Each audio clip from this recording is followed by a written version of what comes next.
আজকের আমি ডিম আলুর তরকারি করবো। তো কড়া বসিয়ে দিয়েছি, কড়া সর্ষের তেলও দিয়েছি, তেলটা গরম হয়ে গেছে। এখানে ডিম সেদ্ধ হয়ে গেছে, ডিম আর আলু, আর এখানে নুন আর হলুদ মাখিয়ে নিচ্ছি ডিমের মধ্যে। এবার আমি ডিমটা ভেজে নেবো তেলের মধ্যে। তেল খুব গরম হয়ে গেছে।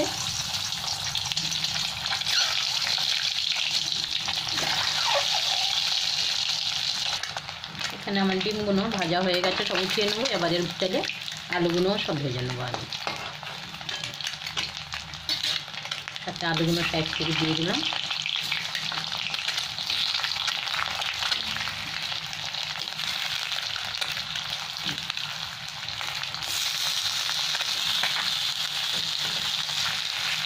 এবার আলুগুলো ভাজা হয়ে যাবে। আলুটার মধ্যে একটু নুন আর হলুদ দিয়ে দেবো, দিয়ে ভালো করে ভেজে নেবো।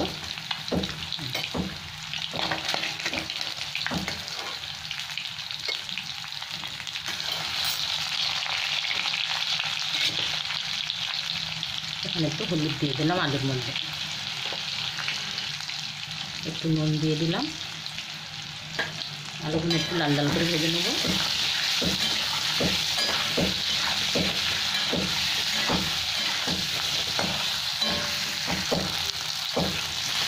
এখানে আমার আলুগুলো ভাজা হয়ে গেছে, আর আলুগুলো উঠিয়ে নিচ্ছি আমি।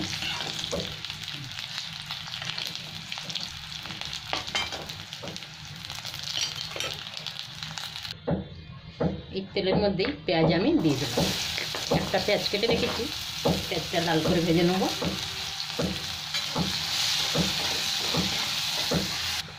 এখানে আমার পেঁয়াজটা ভালো করে ভাজা হয়ে গেছে। এবার একটু আদা বাটাটা দিয়ে দিলাম 1 চামচ। এর সাথেই আমি একটু হলুদ দিয়ে দিলাম, মশলাগুলো ভেজে নেব সাথে। এখানে জিরে ধনে পাউডার 1 চামচ দিয়ে দিলাম। কাশ্মীরি লঙ্কার গুঁড়ো এটাও দিয়ে দিলাম 1 চামচ, 1.5 চামচ দিয়ে দিলাম।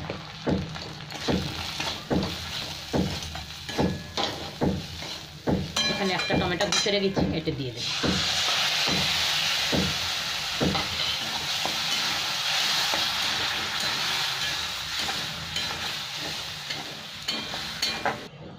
এবার একটু খুলে দেখছি এটা মশলাটা এখন আমার তেল ছাড়ে নে।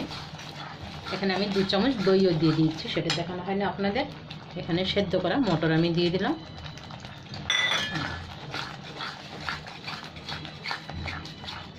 মশলাটা খুব ছিটাচ্ছে বলে তো আমি ঢাকা দিয়েছিলাম। এখানে আমার মশলাটা খুব ভালো করে ভাজা হয়ে গেছে, তেলও ছেড়ে দিয়েছে। এবার আমি এখানে ডিম আর আলুটা দিয়ে দিলাম। অল্প একটু জল দিয়ে দেবো আমি, সাথে গরম জল।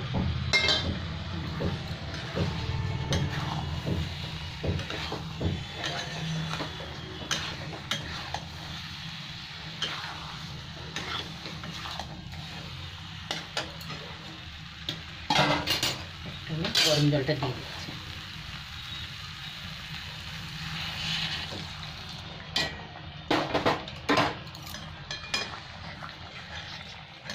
এবার আমি নুন দিয়ে দেবো সাথে। নুনটা এখনো দেওয়া হয়নি আমার।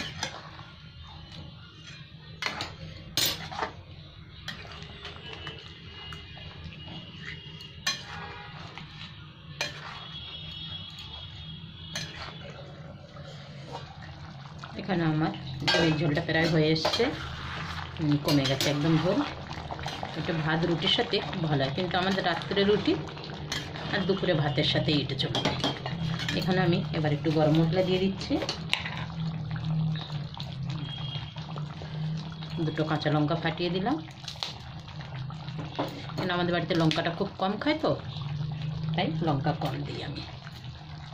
একটু ধনেপাতা ছড়িয়ে দিই। ধনেপাতা আমার ক্যামেরাম্যানগুলো খুব পছন্দ করে, সবসময় বলবে ধনেপাতা একটু দিবে, তাই আমি ধনেপাতা দিয়ে দিলাম। এখন আমার রান্নাটা প্রায় হয়ে এসছে। এবার আমি গ্যাসটা বন্ধ করে দিলাম।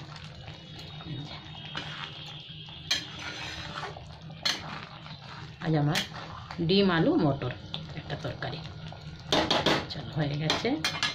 গ্যাস বন্ধ, ঢাকা দিলাম।